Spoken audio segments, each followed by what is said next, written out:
नमस्कार दोस्तों, मैं हूं अरविंद डहरिया और आज हम प्राचीन भारत का इतिहास पढ़ेंगे। तो प्राचीन भारत के इतिहास में जो हम सबसे पहली चीज़ देखेंगे कि यहाँ पर किस प्रकार के नृजातीय तत्व हैं। नृजातीय तत्वों से तात्पर्य कि यहाँ पर जो जनजातीय समूह हैं वो कितने प्रकार के हैं।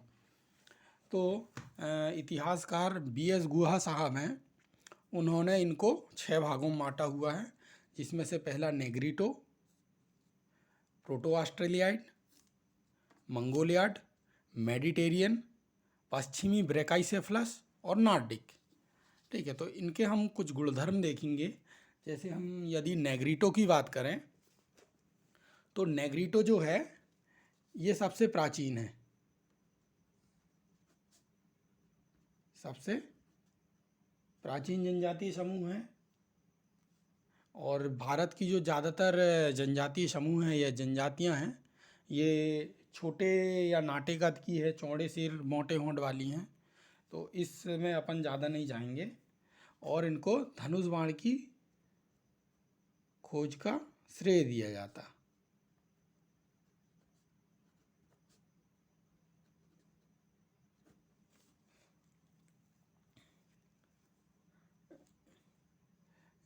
और बट और पीपल की पूजा इन्होंने स्टार्ट की है, इन्हीं से ही प्राप्त हुई है हमें। मृतक की आत्मा संबंधी जो तत्व आए हैं भारतीय दर्शन में, वो यहीं से प्राप्त हुए हैं।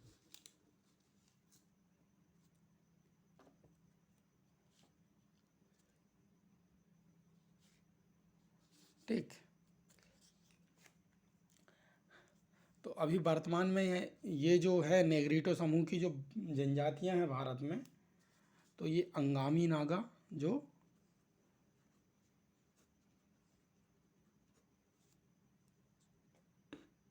अंगामी नागा जो कहाँ पाई जाती, अंडमान में पाई जाती।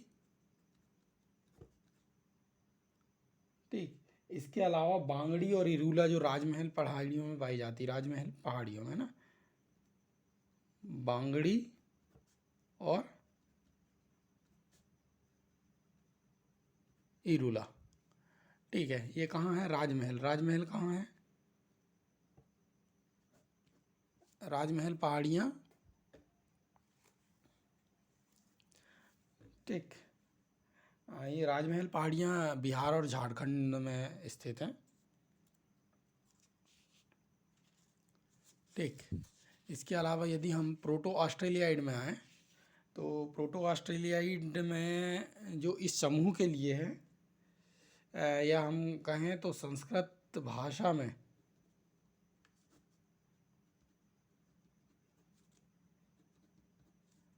जो निषाद समूह, निषाद शब्द का उपयोग किया गया, ये उसी के अंतर्गत आती हैं, इसके निषाद समूह के अंतर्गत। ठीक है, जैसे एकलव्य आपने सुना होगा, एकलव्य जो थे निषाद थे। ये मुख्यतः दक्षिण भारत में पाई जाती हैं, दक्षिण और मध्य भारत में।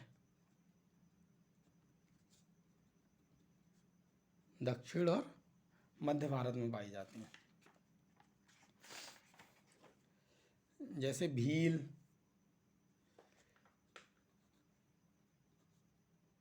बैगा, मुंडा, ये सब इसी समूह की हैं। कोरकू। और इन्होंने हमको क्या दिया है, इनसे हमने कौन सी विरासत पाई हुई, तो ऐसा कहा जाता कि इनको कृषि का ज्ञान था, कृषि का ज्ञान था इनको। इसके अलावा सिंदूर और हल्दी का प्रयोग करते थे।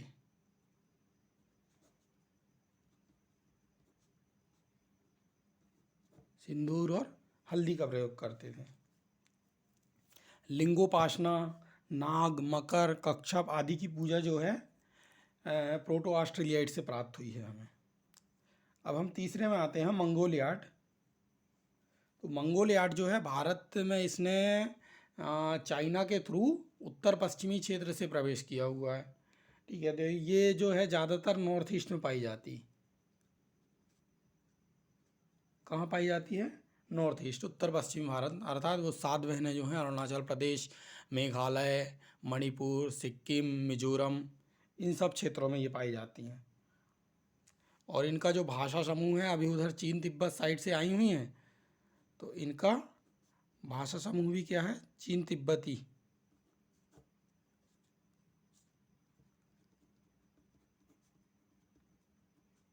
चीन तिब्बती भाषा समूह की हैं ये। ठीक। और यदि हम इनसे विरासत में क्या मिला वो देखें, तो जो अश्लील धार्मिक कृत्य जो भी पाए गए हैं भारत में उत्तर पश्चिमी जनजातियों में, वो इन्हीं की देन है। ठीक है। अब मीरी, नागा, बोडो, भाटिया, ये सब जो हैं ये मंगोलियाड के अंतर्गत आती हैं। कौन कौन सी? मीरी, नागा, बोडो, भाटिया।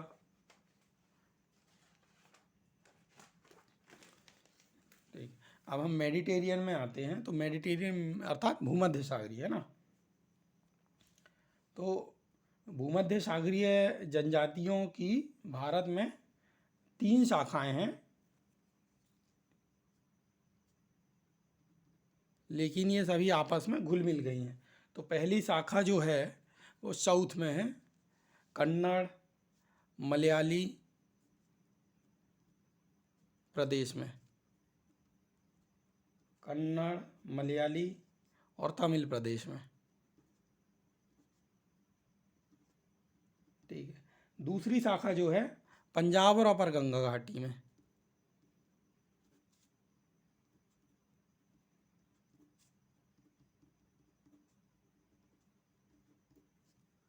ठीक है, पंजाब और अपर गंगा घाटी में। और तीसरी शाखा जो है सिंध, राजस्थान और उत्तर प्रदेश में।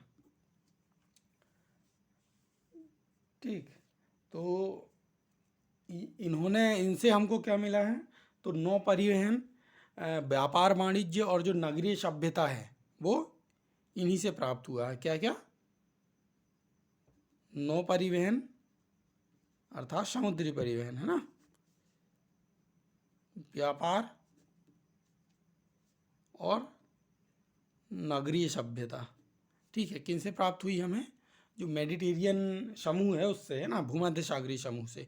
इसके अलावा पश्चिमी ब्रैकाइसेफलस जो है, इनके भी भारत में 3 समूह हैं। पहला अल्पाइन, डिनारिक और आर्मीनाइट। ठीक है, अल्पाइन, डिनारिक और आर्मीनाइट। तो जो अल्पाइन समूह है, ठीक, ये गुजरात, बिहार और मध्य भारत में पाया जाता है। डिनारिक जो है बंगाल, उड़ीसा और काठियावाड़ में। ठीक। और तीसरा आर्मीनाइट जो है, जो पारसी हैं मुंबई के, वो आर्मीनाइट समूह के अंतर्गत आते हैं। ठीक है। अब हम आते हैं नार्डिक में। ठीक है, ये इम्पोर्टेंट है थोड़ी, क्योंकि यह आर्यों की प्रतिनिधि कही जाती। आर्यों की प्रतिनिधि मतलब ऐसा माना जाता है कि जो आर्य हैं वो नार्डिक समूह के अंतर्गत आते हैं। ठीक है। और हिंदू सभ्यता की जनक भी यही इसी को कहा जाता है।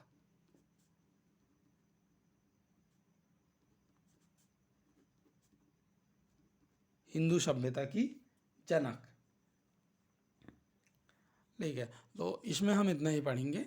अब हम आते हैं अगले टॉपिक में, इतिहास जानने के स्रोत, है ना। तो इतिहास जानने के स्रोत, इतिहास का अध्ययन करने के लिए हमें कुछ वहाँ पर ऐसा मिलना चाहिए कि हम इतिहास को जान पाएँ इतिहास के संदर्भ में। तो इतिहास जानने के जो स्रोत हैं, पहला साहित्यिक स्रोत, साहित्यिक स्रोत। तो साहित्यिक में हम पढ़ेंगे धार्मिक साहित्य, भी अलग अलग टाइप के होते हैं, धार्मिक साहित्य और लौकिक साहित्य।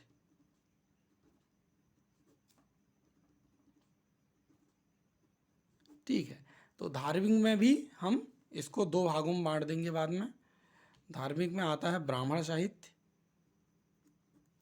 ब्राह्मणोत्तर।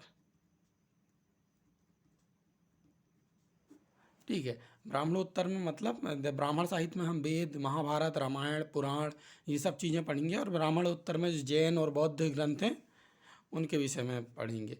और लौकिक साहित्य में जो ऐतिहासिक और अर्ध ऐतिहासिक जो सामग्रियां हमको उपलब्ध हुई हैं साहित्य के रूप में, उनका अध्ययन करेंगे। ठीक है, इसके अलावा विदेशी यात्रियों के विवरण, विदेशी यात्रियों के विवरण में हम जैसे बहुत सारे आए, हम इसको तीन उसमें पढ़ेंगे।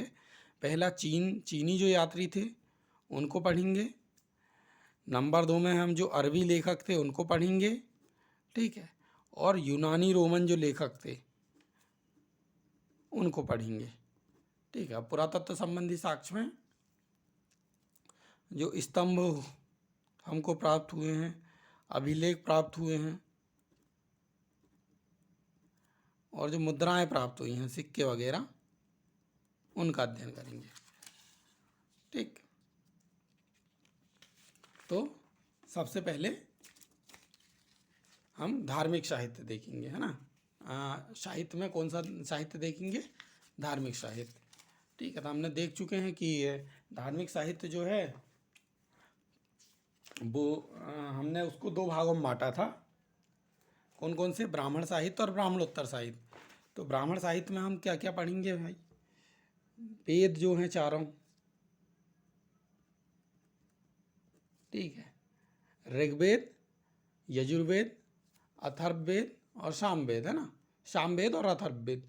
इसमें सबसे प्राचीनतम कौन सा है? ऋग्वेद। ठीक, इसके अलावा ऋग्वेद के अलावा हम जो ब्राह्मण ग्रंथ हैं, ठीक है, आरण्यक। आरण्यक क्यों नाम पड़ा? क्योंकि इसको अरण्य अर्थात जंगलों में इसका अध्ययन किया जाता था कंसंट्रेशन की दृष्टि से। ठीक, इसके अलावा उपनिषद जो हैं हमारे, उपनिषद हैं, कितने हैं उपनिषद? टोटल 108, है ना। पुराण हैं, पुराण कितने हैं? 18। ठीक है, और प्राचीनतम कौन सा है? मत्स्य पुराण। कौन सा पुराण है? मत्स्य पुराण। इसके अलावा जो वेदांग हैं, सूत्र साहित्य है, वेदांग और सूत्र, है ना। इसके अलावा जो हमारे महाकाव्य हैं, कितने महाकाव्य हैं? 2। ठीक है, महाभारत और रामायण। महाभारत के रचयिता हैं वेदव्यास, और रामायण के रचयिता जो हैं वाल्मीकि जी। ठीक है, यदि हम पुराणों की बात करें तो पुराणों की रचना किसने की है? लोमहर्ष, और उनके जो पिता हैं, पुत्र हैं, उग्रश्रवा, उन्होंने पुराणों की रचना की है। और जो महाकाव्य, महाकाव्य का यदि हम टाइम पीरियड की बात करें तो ये 400 ईसा पूर्व से लेके 200 से 400 ईस्वी तक, ये इसका वर्तमान स्वरूप आया है इसमें। और जो प्राचीनतम जो प्रमाण मिले हमको 400 ईसा पूर्व में रचना के। ठीक है, यदि हम पुराणों की बात करें अन्य, तो 5 जो पुराण हैं ऐसे हैं जिनमें राजाओं की वंशावली पाई जाती है ना। और वो कौन कौन से हैं? मत्स्य, वायु, विष्णु। एसएससी में ऐसे क्वेश्चन पूछ लिए जाते। भागवत और ब्रह्मांड। ठीक है, कौन कौन से? मत्स्य, वायु, विष्णु, भागवत और ब्रह्मांड। ठीक है, इसके अलावा कौन से ग्रंथ हो सकते हैं? और धर्मशास्त्र, स्मृति ग्रंथ, ये सब। स्मृति ग्रंथों की बात करें तो सबसे स्मृति ग्रंथ, ठीक है, जैसे मनु स्मृति जो है, ठीक, नारद स्मृति है, याज्ञवल्क्य की स्मृति है। इसके अलावा धर्मसूत्र हैं। ठीक, तो धर्मसूत्र जो है गद्य में लिखे गए हैं और ये जो है स्मृति ग्रंथ पद्य में लिखे गए। ठीक, अब हम ब्राह्मणोत्तर साहित्य में आएंगे। ब्राह्मणोत्तर साहित्य में, ठीक है, तो ब्राह्मणोत्तर में जो है पहले बौद्ध ग्रंथ हैं। बौद्ध ग्रंथ में त्रिपिटक महत्वपूर्ण है। तो त्रिपिटक में कौन कौन से पिटक हैं? एक विनय पिटक है,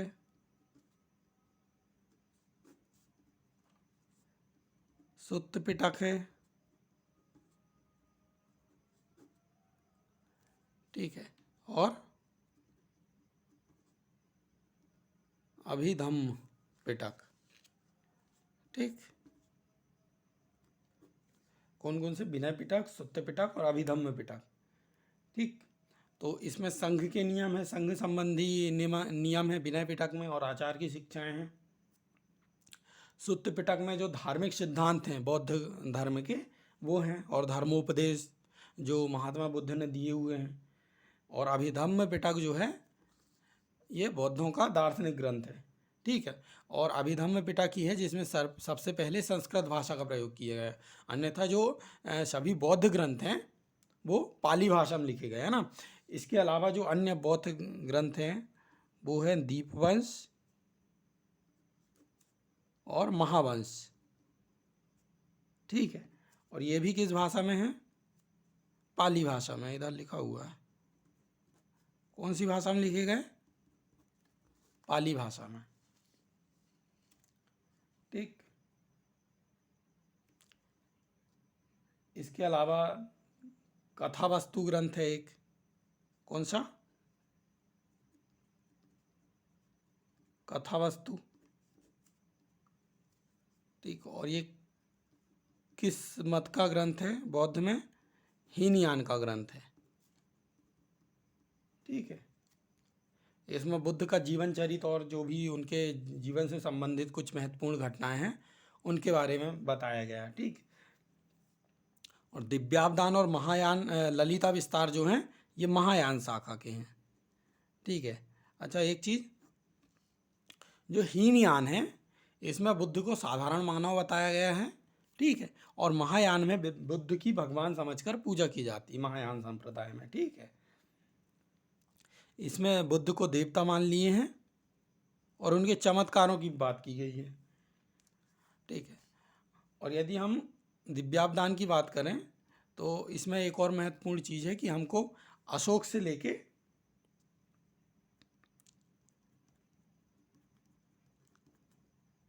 शुंग काल का इतिहास मिलता है।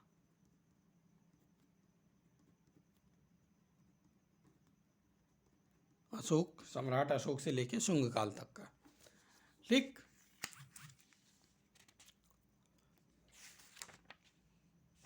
अब हम जैन साहित्य में आते हैं। जैन साहित्य में जो जैन साहित्य को क्या कहा गया? आगम कहा गया, और आगम का अर्थ क्या होता है? सिद्धांत, है ना। अब हम यदि प्रमुख ग्रंथों की बात करें तो इसमें है परिशिष्ट पर्वन,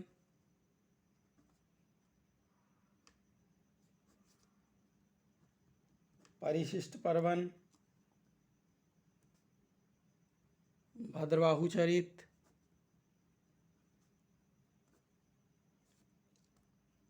आशरांग सूत्र,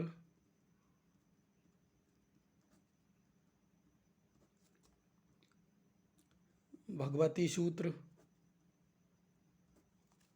ठीक है, और भी हैं जो हम आगे पढ़ेंगे, जैसे कल्प सूत्र है। ठीक है, तो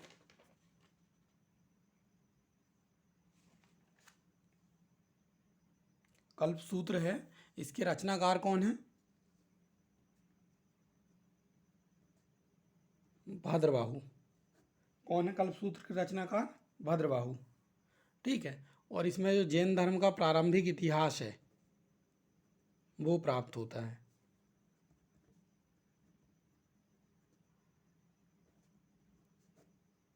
जैन धर्म के प्रारंभिक इतिहास की जानकारी हमें प्राप्त होती है। किससे? कल्पसूत्र से। और रचनाकार कौन है इसके? भद्रबाहु। ठीक है। इसके अलावा जो परिशिष्ट पर्वन और भद्रबाहु चरित है, ठीक, इससे हमें चंद्रगुप्त मौर्य की जानकारी प्राप्त होती है। ठीक है। भद्रबाहु वही व्यक्ति थे जिनके साथ चंद्रगुप्त गए थे, चंद्रगुप्त मौर्य, और जैन धर्म की दीक्षा ली थी, और श्रवणबेलगोला में जो है कर्नाटक में जो अवस्थित है वहाँ पर प्राण त्याग दिए थे। ठीक है। इसके अलावा अन्य ग्रंथ जो हैं, भगवती सूत्र, जिसमें महावीर स्वामी के जीवन और उसके समकालीन जो अन्य व्यक्तित्व थे उनके साथ उनके संबंधों का वर्णन किया गया है। ठीक है। अब हम यदि जैन साहित्य में पुराणों की बात करें तो जैन साहित्य में जो पुराण हैं उनको कहा गया है चरित। क्या कहा गया है पुराणों को? चरित, है ना। और जो पुराण हैं संस्कृत, प्राकृत और अपभ्रंश भाषा में है। कौन कौन सी भाषा में? संस्कृत, प्राकृत और अपभ्रंश। ठीक है। प्रमुख पुराण कौन कौन से हैं? पद्म पुराण,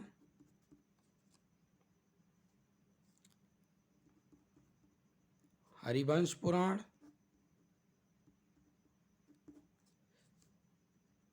आदि पुराण और कालिका पुराण। 2018 पीएससी में कालिका पुराण से एक प्रश्न आया था कि कालिका पुराण जो है किस धर्म से संबंधित है। तो कालिका जो है कल्कि से मेल जोल खाता है, इसलिए कल्कि और कालिका में बहुत सारे लोग जो हैं कन्फ्यूज हो गए थे और हिंदू धर्म लगा के आ गए थे। इसलिए ये महत्वपूर्ण है। कौन कौन से पुराण जो है मुख्यतः हिंदू धर्म में है, तो उसके चक्कर में थोड़ा सा कन्फ्यूजन हो जाता है। तो ये 4 नाम हम याद रखेंगे: पद्म पुराण, हरिवंश पुराण, आदि पुराण और कालिका।